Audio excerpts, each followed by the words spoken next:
여기서 사람들 다니는 길을 막고 있으면 어떡해요? 내가 길을 막았다면 미안해요, 아가씨. 이러니까 시장 냄새가 안 빠지죠? 청소도 제대로 못하면서. 그날 그 골목에선 누군가의 인생이 바뀌는 말 한마디가 있었다. 시장에서만 있으니까 감이 없으시죠? 어르신이 대체 뭘 알겠어요? 제가 얼마나 중요한 사람인데. 그 여자는 몰랐다. 자신이 무시한 사람이 누구였는지를. 300억 자산가이자 시할머니가 될 것이라는 걸 모른 채 충격적인 행동을 하고 마는데. 구독 버튼을 눌러주시면 매주 감동적인 실제 사연을 들려드립니다. 오늘의 사연 시작합니다. 이른 오전 축축한 안개가 골목 사이를 감싸고 있는 시장 입구. 김미숙 할머니는 늘 그렇듯 묵직한 바퀴 달린 청소 수레를 끌며 하나하나 가게 앞 낙엽과 먼지를 쓸어내고 있었다. 낡은 고무장갑과 푸석해진 앞치마, 세탁이 바랜 작업복은 오래된 시장의 풍경과 그리 다르지 않았다. 언뜻 보면 그냥 시장 청소 아주머니라 불리는 모습이었지만 이 골목을 오래 지켜본 사람이라면 안다. 이 상가 절반이 김미숙 할머니 소유라는 걸. 그녀는 1970년대 지금 이 자리에 허허벌판이던 땅 한 귀퉁이를 남편과 함께 어렵게 마련했고 한 평, 두 평 땅을 조금씩 사 모으며 평생을 시장과 함께 버텨냈다. IMF도 경기 침체도 코로나도 김미숙은 묵묵히 견뎠다. 언젠가 이 시장에 자식들과 손주들이 자랑스러워할 만한 무언가를 남겨주고 싶었기 때문이다. 하지만 그녀는 부동산 대박이 난 지금도 여전히 물티슈 한 장도 아껴 쓰며 쓰레기 봉투 하나 허투루 버리지 않는 사람이었다. 저 김씨 할머니 아직도 혼자 청소를 다 하시네. 저 정도 되면 일꾼 몇 명 둘 법도 안 돼. 성미가 저런다니까. 월세도 잘 안 올리고 장사 안 되는 집엔 한두 달 그냥 넘어가 주시고. 건물주가 맞긴 맞다니까. 요즘 그런 사람 또 있을까? 그냥 시장 할매지 뭐. 그런 이야기들이 들려와도 김미숙은 고개도 돌리지 않는다. 바닥을 쓸며 문틀에 걸린 먼지를 닦고 옆집 반찬 가게 앞 비닐을 걷어내는 그 손길은 마치 자식 얼굴을 닦아주는 어머니처럼 부드럽고 따뜻하다. 그녀에겐 이 시장이 곧 삶이고 가족이며 자존심이었다. 그런 평화로운 흐름을 깨는 듯 시장 입구에서부터 구두 소리가 경쾌하게 울려 퍼졌다. 반듯한 코트, 고급스러운 핸드백, 스마트폰을 귀에 댄 채 씩씩하게 걸어오는 젊은 여자가 보였다. 짙은 립스틱과 정돈된 말투, 그녀의 걸음에서는 자신감이 넘쳤고 시장이라는 공간과는 이질적인 세련됨이 느껴졌다. 엄마, 나 시장 왔어. 냄새 진짜. 나 이런 데 진짜 싫어하잖아. 얼른 반찬만 챙겨서 갈게. 오늘 시댁에 인사 가야 하는 날이라. 그 집 조금 오래되긴 했는데 일단 정우 씨는 괜찮으니까 그냥 넘길 거야. 뭐 결혼은 결국 조건이지. 사랑은 환상일 뿐이잖아. 엄마, 나 진짜 이 결혼으로 확실히 자리 잡을 거니까 걱정 마. 그녀의 이름은 한설인. 화려한 커리어를 뒤로하고 이제는 상류층과의 결혼으로 인생 2막을 열겠다는 다짐으로 꽉 찬 여자.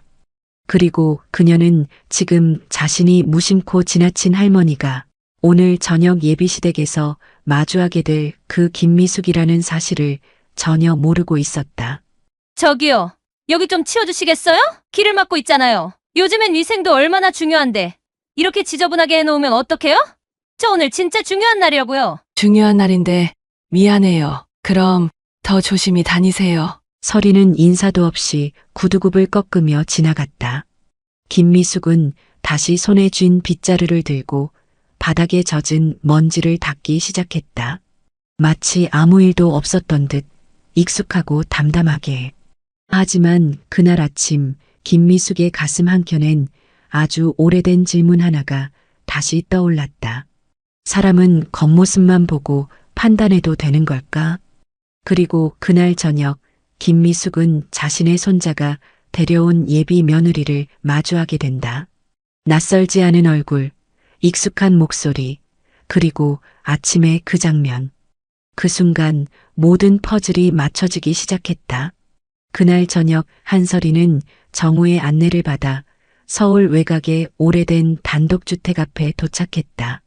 전원주택처럼 아담한 외형이었지만 오래된 대문과 정원에 심어진 감나무, 담벼락의 이끼 자국은 그 집이 얼마나 오랜 세월을 버텨왔는지를 조용히 말해주고 있었다. 고급 아파트나 세련된 빌라를 상상했던 그녀에게는 다소 촌스럽고 답답하게 느껴지는 집이었다. 구두굽이 푹 꺼진 흙길 위에서 한설이는 입술을 굳게 다문 채 앞서 걷는 정우를 따라갔다. 우리 이사하면 인테리어는 좀 바꿔야겠네. 너무 옛날 느낌이야. 현관문이 열리고 따뜻한 조명이 켜진 거실이 눈에 들어왔다. 정갈하게 정돈된 방, 손으로 짠 듯한 뜨개질 방석, 벽에 걸린 오래된 가족 사진들이 그녀를 맞이했다. 그리고 그 순간 소파에 앉아 차를 따르던 한 노인이 천천히 고개를 돌렸다. 한설이는 그 얼굴을 보는 순간 숨이 턱 막히는 듯한 기분이 들었다. 낮에 시장에서 마주친 그 청소부 할머니가 지금 이 집에 편안한 옷차림으로 앉아 있는 것이다. 안녕하세요. 정우 씨가 늘 말씀하신 할머니 맞으시죠? 김미숙은 미소를 지으며 고개를 끄덕였다. 얼굴엔 전혀 긴장도 없었고 오히려 오랜만에 가족을 맞이하는 여유와 따뜻함이 느껴졌다. 그녀는 방금 전까지 자신을 하찮게 대하던 이 여인이 바로 손자의 예비 아내라는 사실을 알고 있었지만 그 어느 때보다도 조용하고 부드럽게 설인을 바라봤다. 그래. 이렇게 와줘서 고맙네. 먼 길이었을 텐데.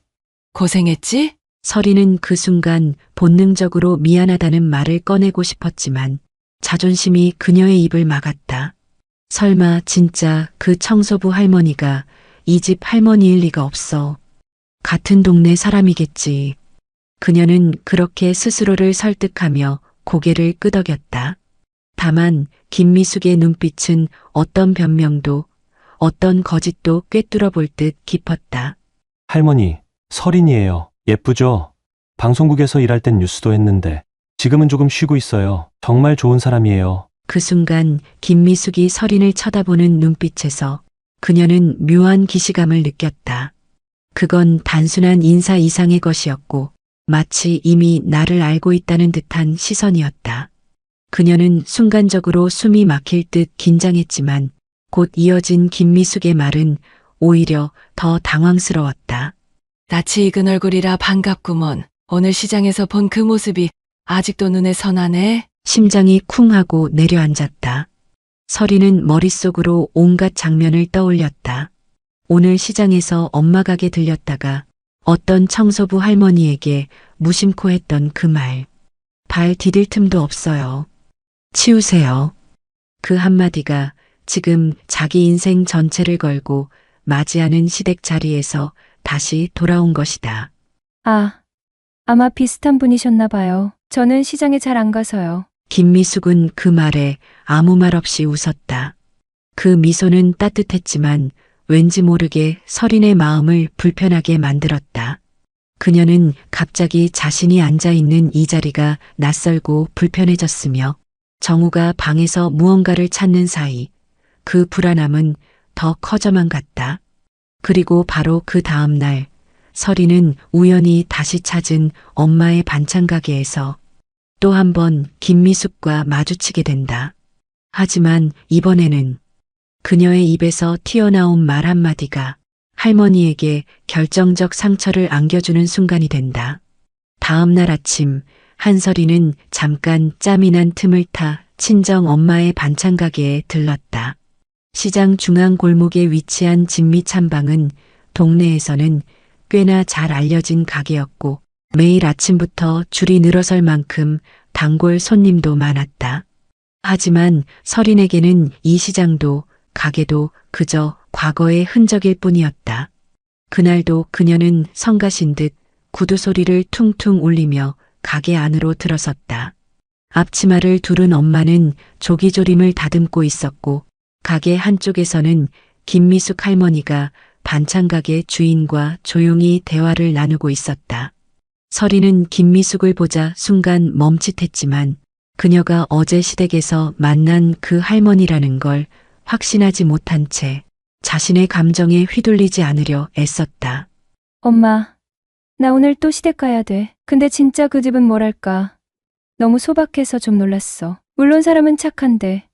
솔직히 요즘 세상에 사랑만 가지고 결혼해선 안 되잖아. 안정적인 재산은 기본이어야지. 나도 이제 평생 고생하고 싶진 않거든. 가게 안의 공기가 싸늘하게 식었다.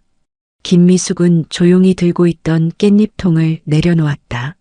표정엔 여전히 큰 변화가 없었지만 서린의 말 한마디 한마디가 마치 돌처럼 그녀의 가슴에 떨어지는 듯했다.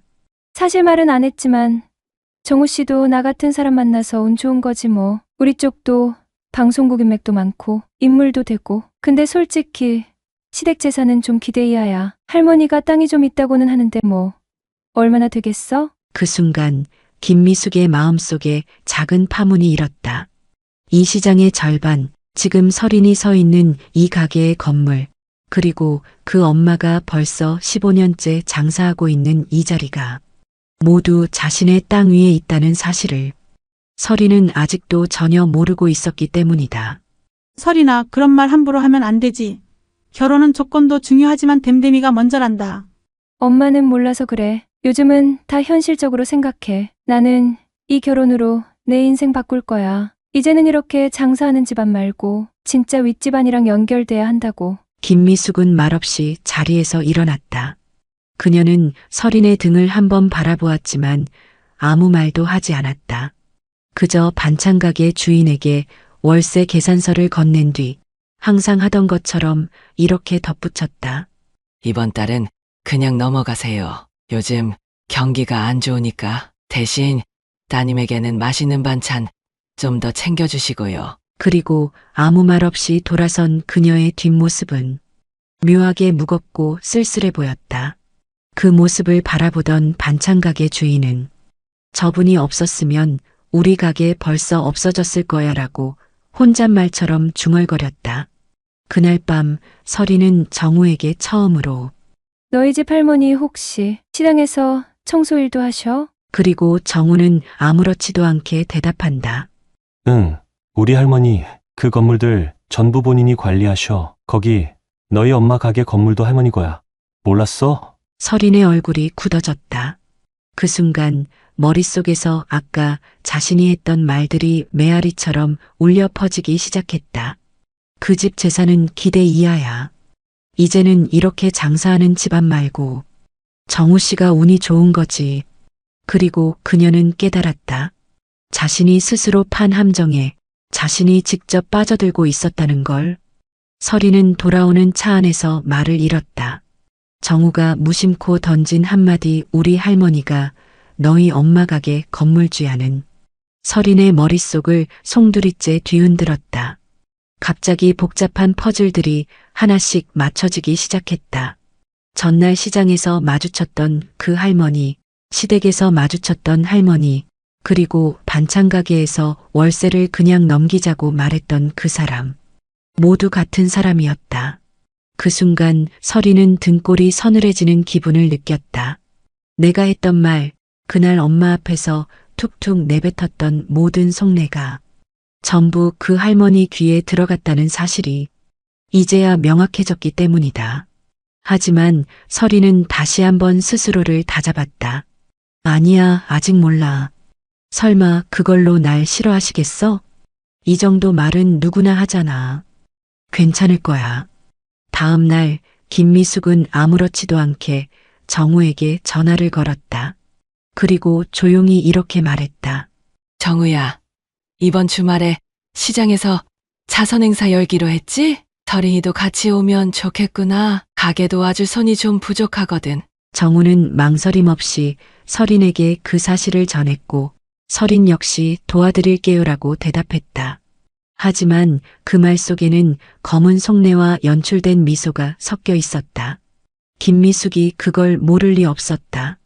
행사 당일 시장은 이른 아침부터 분주했다. 김미숙은 재래시장 소상공인들을 위해 무료 반찬 나눔 행사와 중고 물품 바자회를 준비해 두었고 서리는 얇은 셔츠에 어색한 앞치마를 두르고 나물 무침 봉사를 시작했다. 몇 시간 뒤 김미숙은 서린을 조용히 불렀다. 이 가게들 중에 너가 제일 마음에 드는 곳이 있니? 어떤 공간에서 너가 살아도 좋겠다 싶은 곳 말이야. 저는 사실 고급 빌라 같은 데가 좋긴 한데요. 이런 데도 정겹긴 하네요. 뭐 익숙해지면 살 수 있겠죠? 근데 할머니, 이 시장도 전체 다 개발된다던데요? 건물값 꽤 오르겠어요. 김미숙은 미소 지으며 고개를 끄덕였다. 하지만 그 눈빛은 이전과 달리 서린의 말 한마디 한마디를 더 깊이 파고드는 듯했다. 그리고 그녀는 마지막 질문을 던졌다. 만약 정우가 지금 가진 게 아무것도 없고 내가 가진 것도 다 잃는다면 그래도 너 정우 옆에 남아있을 수 있겠니? 그 질문은 예고 없이 떨어진 돌처럼 서린의 가슴을 눌러왔다. 잠깐의 침묵 그리고 억지로 끌어낸 미소. 서린은 마치 준비된 대답처럼 자기 자신도 믿지 못할 말을 꺼냈다. 그럼요. 저는 정우 씨만 있으면 돼요. 전 사랑을 믿기 때문에요. 김미숙은 아무 말 없이 고개를 끄덕였다. 하지만 마음 한구석 그녀는 느꼈다. 서린의 말은 진심이 아니었다. 그 미소 속엔 계산이 있었고 눈빛엔 불안이 섞여 있었다. 그리고 다음 날 김미숙은 정우 몰래 법무사 사무실을 찾아간다. 그리고 오래전부터 준비해둔 유언장 수정 요청서를 꺼낸다. 서린이 진짜 정우 곁에 있어도 되는 사람인지 이제부터 본격적인 결정의 시간이 시작되려 한다. 김미숙은 오래전부터 생각해왔다. 정우가 어른이 되고 어느 날 누군가와 결혼을 하게 되면 이 모든 것을 어떻게 물려줄지, 무엇보다 어떤 사람에게 맡겨야 안심이 될지를 자식처럼 키운 손자이기에 그 곁에 설 사람만큼은 단지 젊고 예쁜 얼굴이 아니라 삶을 함께 감당할 수 있는 사람이길 바랐다. 법무사 사무실의 회색벽 앞에서 김미숙은 작은 봉투를 하나 내밀었다. 그 안에는 오래전부터 작성해 두었던 유언장 초안이 있었다. 그녀는 잠시 생각하다가 펜으로 날짜와 일부 내용을 고쳐 적기 시작했다. 사람 마음은 늘 바뀌기 마련이지요. 그래도 마지막은 좀 더 확신이 있어야겠어요. 김미숙은 문득 오래전 남편이 남긴 마지막 말을 떠올렸다. 당신은 너무 조용해서 사람들이 잘 몰라. 근데 그 조용한 안에 사람을 품는 힘이 있어. 그 말이 요즘 부쩍 다시 마음에 맴돌았다. 그날 저녁 정우는 집에서 김미숙과 함께 식사를 했다. 서리는 개인 일정이라며 오지 않았다. 식탁 위에는 김미숙이 직접 담근 나박김치와 코다리 조림이 놓였고 정우는 오랜만에 어릴 적 맛을 되새기듯 밥을 말아 먹었다. 할머니, 요즘도 장사 잘 돼요? 시장에 나가시면 다들 엄청 좋아하시죠? 글쎄, 내가 장사를 잘해서라기보다는 그냥 오래 보고 지켜보니까 다들 사람 대하듯 해주는 거지. 사람도 오래 봐야 진짜가 보여. 정우는 그 말의 깊은 의미를 미처 이해하지 못하고 그저 역시 할머니답다는 미소만 지었다. 그 순간 김미숙은 확신했다. 정우는 변하지 않았다. 그 아이의 마음은 여전히 따뜻하고 고닫으며 그 곁에 설 사람은 그 마음을 이해해 줄 수 있어야 한다는 것. 그 시각 서리는 시장 근처 카페에서 친구와 만나 있었다. 테이블 위엔 고급 커피와 최신 휴대폰, 서리는 핸드백에서 나온 청첩장을 꺼내며 이런 말을 했다. 이번 결혼식 좀 품격 있게 가고 싶어. 그쪽 집은 너무 소박해서 걱정이야. 식장도 내다 고르고 드레스도 최고급으로 해야지. 근데 그 집 돈이 그렇게 많지는 않다면서? 그래서 확실히 잡아야 해. 할머니는 땅이 많다니까. 결혼만 잘하면 나중에 다 우리 거 되는 거잖아. 그리고 며칠 뒤 김미숙은 우연히 한 시장 아주머니를 통해 서린이 친구에게 했던 이 말들을 전해 들었다. 사람 입은 무겁게 닫아도 세상 말은 어딘가로 흘러나오는 법이었다. 김미숙은 손에 쥔 유언장을 다시 펼쳤다. 한 줄 한 줄. 그 안에 적힌 숫자와 이름을 바라보며 마지막 줄에 이렇게 적었다. 재산은 줄 수 있지만 사람 마음은 대신 줄 수 없다. 그 마음이 없는 자에겐 이 모든 게 짐이 될 뿐이다. 그리고 김미숙은 정우에게 작은 종이 한 장을 건넸다. 거기에는 손글씨로 적힌 주소 하나와 날짜, 그리고 짧은 메모가 있었다. 그날 그곳에서 진짜 사람을 보여줘.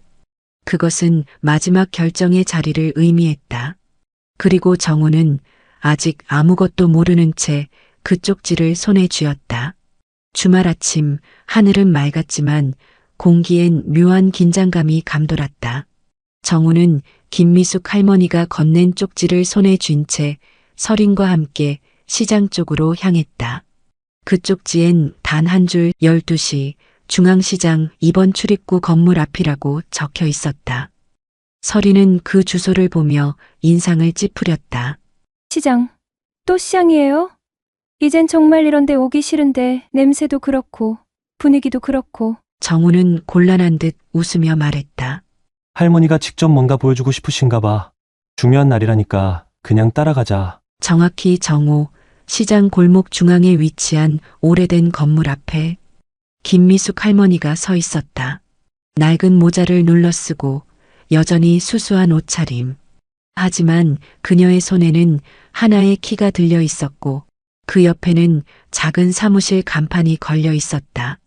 여긴 내가 처음 가진 건물이야. 33세 남편이 떠나고 아이 둘을 키우면서 이 건물에서 시작했지. 매일 새벽에 청소하고 물건 나르고 혼자 살림하며 지켜낸 자리야. 서리는 그 말에 잠시 말을 잃었지만 이내 억지 웃음을 지으며 말했다.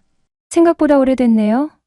근데 이런데 아직도 새 놓는 사람이 있어요? 너가 원하면 이 건물 한 칸을 직접 꾸려볼 수 있도록 해줄게. 단 조건이 있어. 3달 동안 이곳을 스스로 관리하고 운영하고 하루에 적어도 30명과 대화를 나누면서 사람 냄새가 어떤 건지 직접 느껴보라는 의미야. 제가요?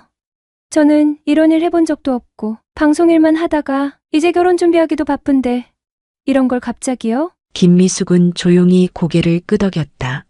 그 표정엔 더 이상 농담도 시험도 아닌 결정의 시기가 왔다는 확고한 신념이 담겨 있었다.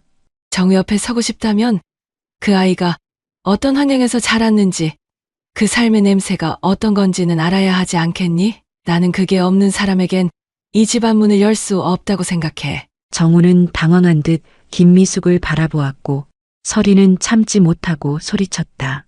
할머니, 저 정우 씨랑 결혼하러 온 거지. 시장 일을 배우러 온 거 아니라고요. 저 아나운서 출신이라고요. 이런 곳에서 일하는 건 제 자존심이 허락하지 않아요. 정우의 얼굴엔 실망이 스치고 김미숙의 눈빛은 잠시 떨렸다. 하지만 곧 그녀는 담담하게 고개를 끄덕이며 말했다. 그럼 이제 알았네. 자기 자존심보다 사람이 더 중요하지 않다고 생각하는 사람이라는 걸. 정우는 그 자리에 멈춰섰다. 사랑하는 사람이었지만 그 말에서 느껴지는 거리감은 부정할 수 없었다. 그는 서린을 바라보며 조용히 물었다. 너 내 할머니가 청소하시던 모습 보고 뭐라고 했었지? 그때 그냥 스쳐들었는데 기억 안 나? 서린은 입술을 꾹 다물고 고개를 돌렸다. 그녀는 깨달았다. 이 순간 그녀의 말과 행동이 모두 시험지가 되어 할머니의 눈앞에 제출되고 있었단 걸. 김미숙은 건물 키를 조용히 내려놓고 자리를 떴다. 정우는 그 키를 주워들며 서린을 바라봤다. 그 눈빛엔 사랑보다는 확인하고 싶은 마지막 믿음이 남아 있었다. 그리고 며칠 뒤 김미숙은 한 통의 편지를 서린에게 전달한다. 그 안에는 그녀가 이 가족에 들어올 자격이 있는지를 판단할 수 있는 마지막 기회가 담겨 있었다. 며칠이 흘렀다. 서린은 그날 시장에서 돌아온 이후로 정우와의 연락도 김미숙의 말도 아무것도 선뜻 받아들일 수 없었다. 자존심이 상했고 억울했고 무엇보다 자신이 누군가에게 시험당했다는 기분에 분노가 치밀었다. 하지만 어쩐지 시간이 지날수록 마음 한구석이 자꾸만 무거워졌다. 어느 날 엄마 가게에 들른 서리는 카운터 위에 놓인 작은 봉투 하나를 발견했다. 고풍스러운 편지지에 또박또박한 붓펜 글씨, 봉투 위에는 이렇게 적혀 있었다. 한서린 양에게 김미숙. 손끝이 떨렸다. 봉투를 열기까지 몇 번을 망설였는지 모른다. 하지만 결국 그녀는 편지를 꺼내 조심스럽게 펼쳤다. 글씨는 단정했고 문장 하나하나에 시간이 묻어 있었다. 설이나 다람은 누구나 실수도 하고 때론 자기 마음을 정확히 보지 못하기도 한단다. 나는 너가 처음 우리 집에 왔을 때부터 그 눈빛이 어디를 향해 있는지 알고 있었어. 돈을 보고 온 거니? 나는 질문을 하지 않을게. 다만 그 눈빛 속에 정우는 없었다는 것만은 사실이란다. 나는 평생을 청소하며 물건을 나르고 사람들 눈치를 보며 살았단다. 그래서 사람 마음의 소리를 듣는 법을 익혔지. 너의 말투, 너의 표정, 너의 침묵이 나를 얼마나 아프게 했는지도 설인이 너가 알았으면 좋겠구나. 하지만 한 번쯤은 묻고 싶었어. 진짜 너의 마음은 어떤지, 정우를 사랑하긴 하는 건지, 그리고 너의 인생을 누군가의 재산이 아니라 너 자신으로 꾸려갈 생각이 있는 건지. 이 편지를 받고도 마음이 다치면 나는 그걸로 충분히 알게 될 거야. 하지만 만약 마음이 움직인다면 이번 주 일요일 아침 7시 시장 입구로 와줘. 너에게 사람이 무엇인지 알려주고 싶은 마지막 날이니까. 서리는 편지를 읽고도 한참을 움직이지 못했다. 평소 같았으면 구겨버렸을 편지였지만 이상하게도 이번엔 단 한 줄, 단 한 글자도 놓칠 수 없었다. 편지의 마지막 문장엔 이런 말이 적혀 있었다. 재산은 나눌 수 있지만 사람은 품을 줄 알아야 한다. 그날 밤 서리는 처음으로 거울 앞에 오래 서 있었다. 그리고 자신의 모습이 낯설게 느껴졌다. 명품 백, 가지런한 머리, 자신만만했던 말투 속에 숨겨진 어리석은 탐욕과 두려움이 처음으로 또렷하게 보였다. 내가 뭘 놓치고 있었던 걸까? 한편 정우는 할머니에게 조심스럽게 물었다. 서린이 편지를 읽었는지, 그날 아침 시장에 나올 것 같냐고. 김미숙은 그저 조용히 웃으며 말했다. 그건 설인이 선택할 일이야. 사람은 자기 마음으로 움직이는 거지 어른이 끌고 갈 수는 없단다. 그리고 그 일요일 아침이 찾아왔다. 시장에선 이미 행사가 준비되고 있었고 김미숙은 평소처럼 앞치마를 두른 채 반찬 나눔 준비를 하고 있었다. 시장 사람들은 오늘은 특별한 날이네 하며 분주하게 움직였다. 김미숙이 고무장갑을 끼고 물을 자르고 있을 때 누군가 시장 입구에서 그녀를 향해 걸어오기 시작했다. 흰 셔츠, 바지, 화장은 거의 하지 않은 얼굴, 그리고 조심스럽게 내려 깎듯 묶은 머리. 그 여자는 김미숙에게 천천히 다가왔다. 그날 서리는 변하기 시작했다. 일요일 아침 시장 골목은 여느 날보다 일찍 활기를 띠었다. 여기저기서 테이블이 놓이고 된장국 냄새가 퍼졌고 상인들은 시장 어귀에서 장사보다 더 소중한 사람 냄새 나는 하루를 준비하고 있었다. 그 중심에서 김미숙은 여느 때와 다름없이 움직이고 있었다. 지게차 위 박스를 정리하고 시장 입구에 놓인 파라솔의 위치를 다시 조정하며 누가 봐도 주최자보다는 일하는 사람처럼 보이는 모습이었다. 역시 김씨 할머니가 있으니까 돌아가는 거지. 제가 시댁 며느리라며 어제부터 안 보이던데 오늘도 안 나오면 끝난 거 아니야. 그때였다. 시장의 입구에 조용히 모습을 드러낸 한 여자가 있었다. 화려한 코트도 굽 높은 구두도 없었다. 흰색 셔츠에 발목까지 오는 면바지, 화장기 없는 얼굴, 그리고 양손엔 큰 보온통과 창기 바구니가 들려 있었다.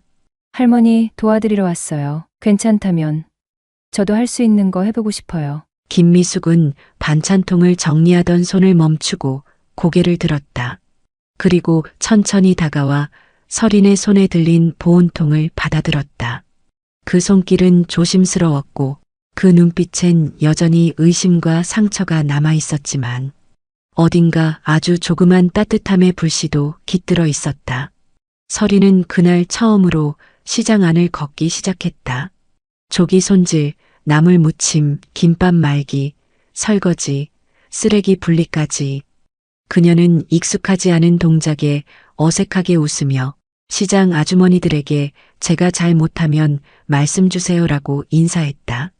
처음엔 다들 무표정했지만 시간이 흐르자 어이구, 아가씨 손끝이 곱네.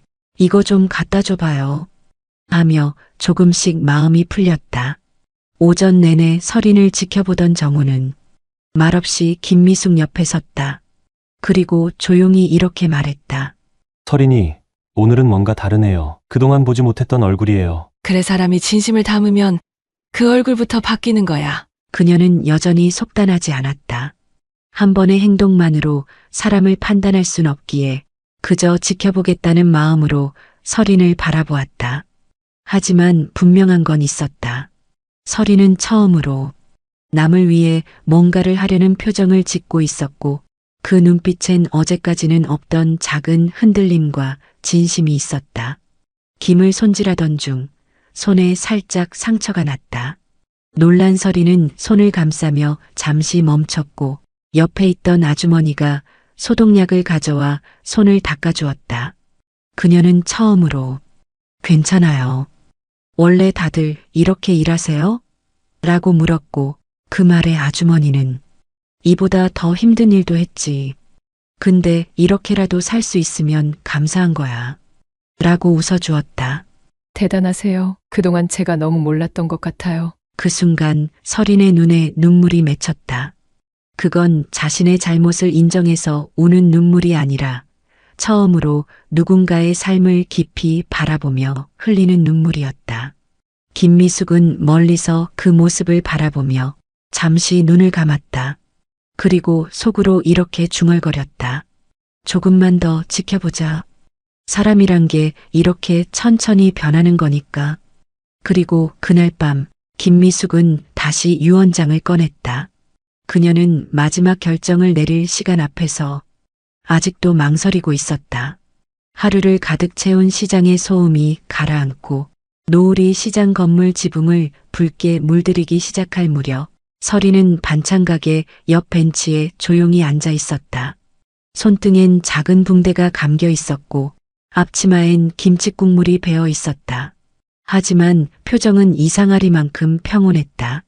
그녀는 오늘 처음으로 자신이 누군가를 위해 움직였다는 사실이 기분 나쁘지 않다는 걸 깨달았다. 사실 힘들긴 했는데. 근데 이상하게 마음은 좀 가볍고 편하네. 그 시각 정우는 거실 테이블 위에 놓인 김미숙의 작은 노트북을 정리하다가 그 위에 얹혀있던 편지 봉투 하나를 발견했다. 봉투엔 단정한 글씨로 정우에게라고 쓰여 있었고 종이의 끝엔 손때가 묻어 있었다. 정우는 조심스럽게 봉투를 열었다. 정우야, 너는 어려서부터 늘 착했다. 남의 말을 귀 기울여 듣고 고집보단 이해하려는 눈빛이 먼저였지. 그런 너가 커서 어떤 사람을 만나게 될지 나는 늘 궁금했단다. 그 사람이 너를 위할 수 있을지, 너를 더 단단하게 만들 수 있을지. 하지만 그보다 중요한 건 너가 그 사람 앞에서 어떤 모습이 되는가야. 서린이란 아가씨, 아직 완전히 믿을 수 있는 건 아니야. 하지만 오늘 처음으로 그 아이의 눈에서 누군가를 위해 움직이는 눈빛을 봤단다. 그래서 내 결정을 너에게 맡기고 싶어. 내가 가진 건물, 땅, 돈, 결국 그건 살아있는 동안의 도구일 뿐이지. 진짜 유산은 사람을 보는 눈이란다. 너가 그걸 가지고 있다면 무엇을 선택하든 나는 따라가마. 정우는 편지를 다 읽고도 한참 동안 말이 없었다. 그의 눈가엔 촉촉한 물기가 맺혀 있었고 무겁게 느껴졌던 어깨 위 무언가가 서서히 내려앉는 듯한 기분이 들었다.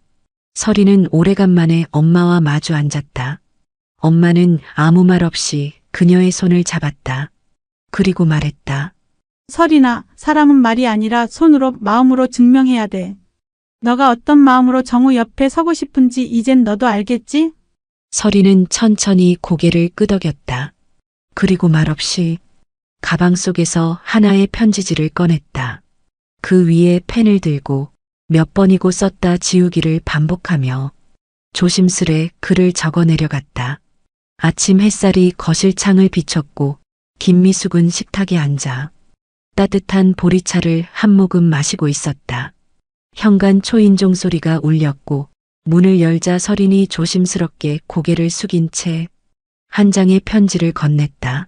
저도 할머니께 편지를 써보고 싶었어요. 늦었지만 지금이라도 제 마음을 보여드리고 싶어서요. 김미숙은 편지를 받아들고 고개를 끄덕이며 말했다. 편지는 사람이 자기 마음을 내려놓을 때 쓰는 거래. 고맙네. 이제 내 차례인가 보군. 그날 저녁 김미숙은 변호사에게 전화를 걸었다. 그녀는 유 원장 최종본을 인쇄해달라고 요청했다. 그리고 덧붙였다. 기재 결정을 내릴 시간이에요. 그날 오후 김미숙은 변호사 사무실을 다시 찾았다. 탁자 위에는 유 원장 최종본이 가지런히 놓여 있었고 오래전부터 손수 기록해온 부동산 목록이 조목조목 정리되어 있었다. 건물만 12채, 오피스텔 8채, 그리고 상가를 포함한 토지 증서들. 그 모든 종이들 위에 김미숙의 손이 마지막 사인을 남겼다. 사람은 죽을 땐 한 줌의 재로 변하지만 살아오는 동안 무엇을 남기느냐가 다르지요. 난 내 재산이 아니라 어떤 사람에게 이 삶을 맡기느냐가 더 중요해요. 서류가 봉인되었고 김미숙은 조용히 자리에서 일어났다. 이제 그녀가 해야 할 일은 마지막으로 서린에게 진짜 선택의 기회를 건네주는 것뿐이었다. 저녁이 가까워지던 시간 김미숙은 식탁에 앉아 정우와 서린을 마주했다. 정우의 얼굴은 긴장으로 굳어 있었고 서린은 무릎을 가지런히 모은 채 고개를 숙이고 있었다. 김미숙은 천천히 입을 열었다. 오늘은 내 이야기를 듣기만 해줬으면 좋겠네. 그녀는 자신의 과거를 처음으로 이야기했다. 33, 남편이 사고로 세상을 떠난 날부터 두 아들을 홀로 키우며 시장 청소부터 시작했던 이야기. 밤새 신문 돌리고 새벽에 가게 문 열고 단 한 번도 내가 왜 이런 고생을 하나 생각하지 않았던 이유.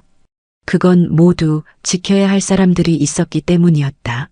그리고 지금은 정우가 나에게 마지막 남은 사람이지? 나는 정우 옆에 누가 서 있을지를 평생의 마지막 선택으로 남기고 싶었네. 그녀는 탁자 위에 서류 봉투 하나를 올려두었다. 그 안엔 유산에 관한 서류, 그리고 시장 중심에 새로 짓는 상가 한 칸의 명예 변경 동의서가 들어 있었다.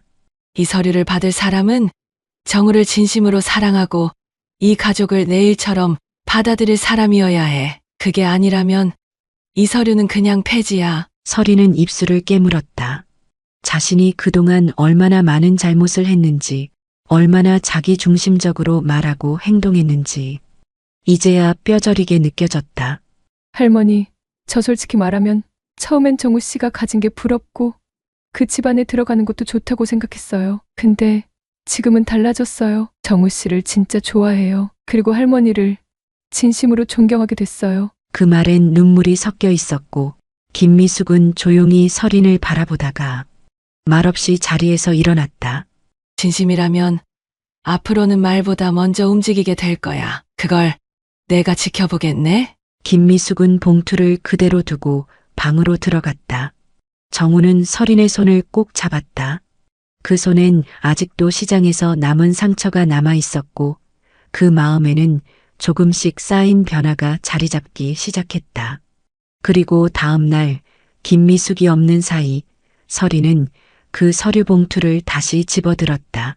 하지만 그 순간 현관문이 열리며 김미숙이 다시 집 안으로 들어섰다.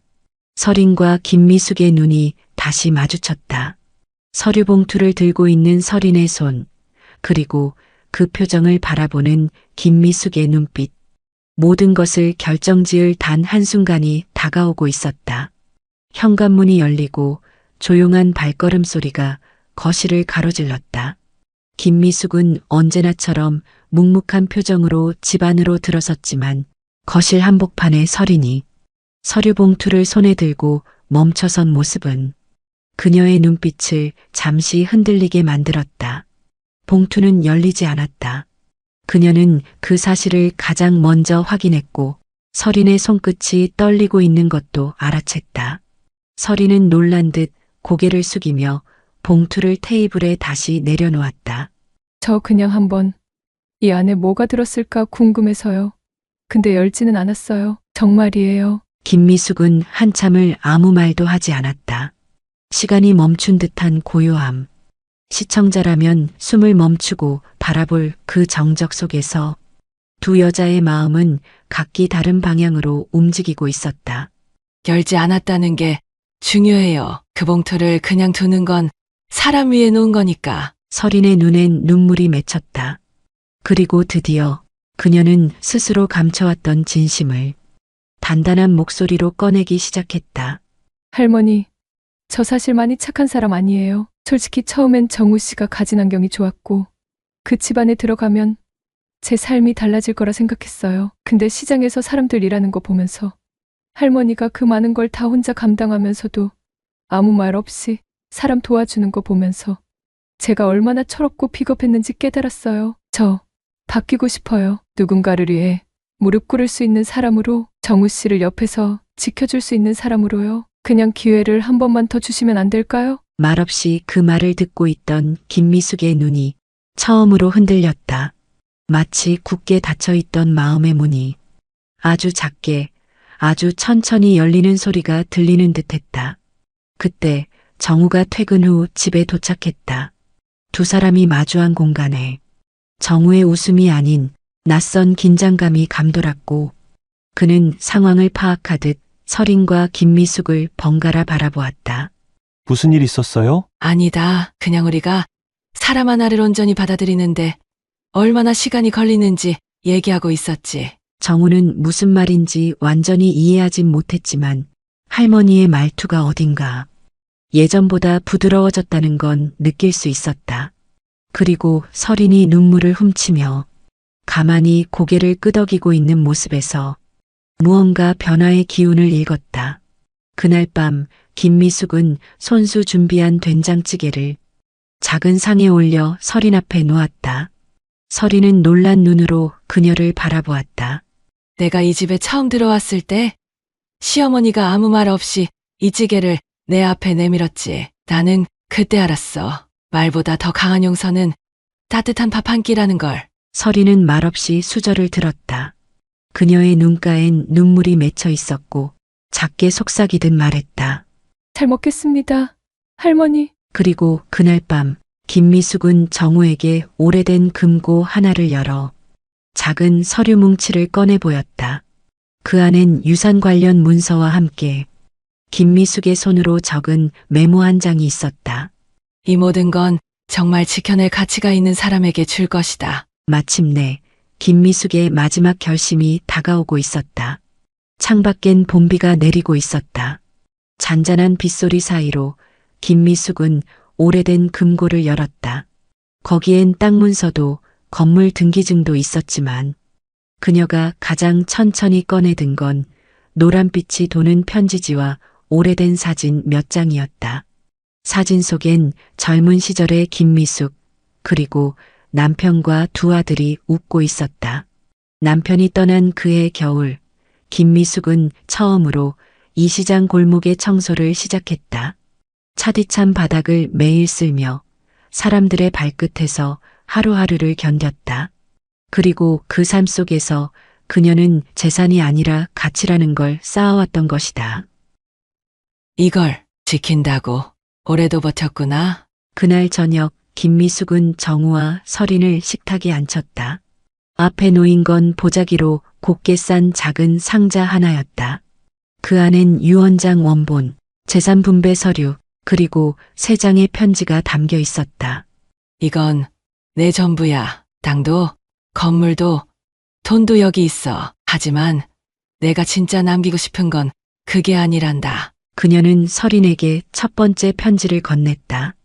편지 속엔 이 시장에서 살아가는 사람들에 대한 이야기가 적혀 있었다.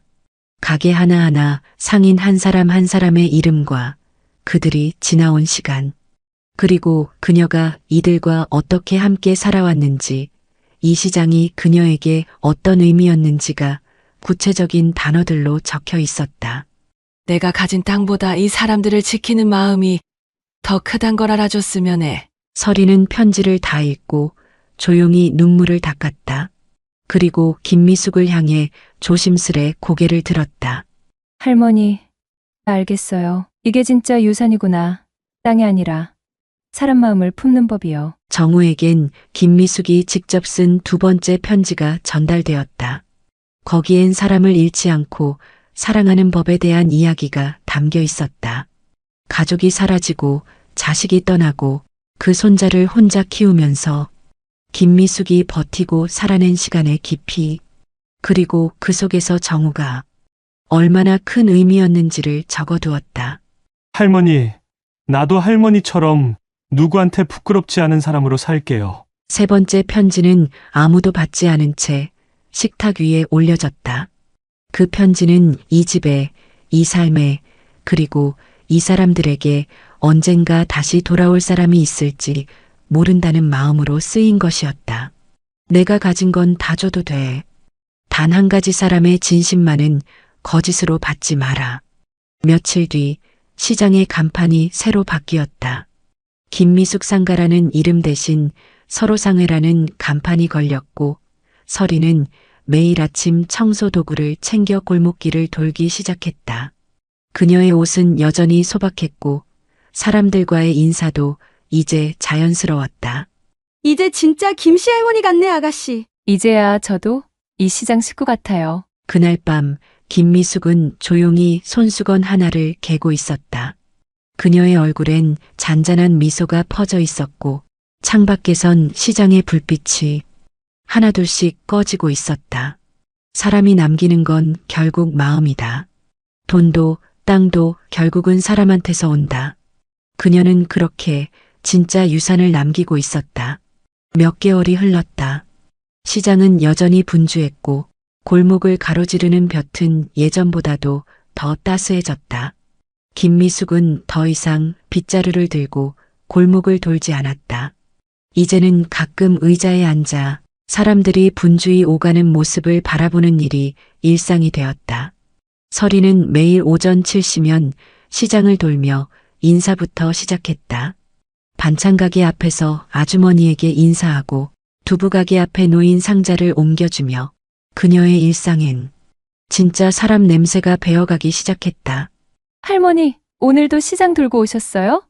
여긴 제가 맡을게요. 이제 제 구역이잖아요. 그래. 이제 진짜 시장 식구가 다 됐구나. 김미숙은 말없이 고개를 끄덕였다.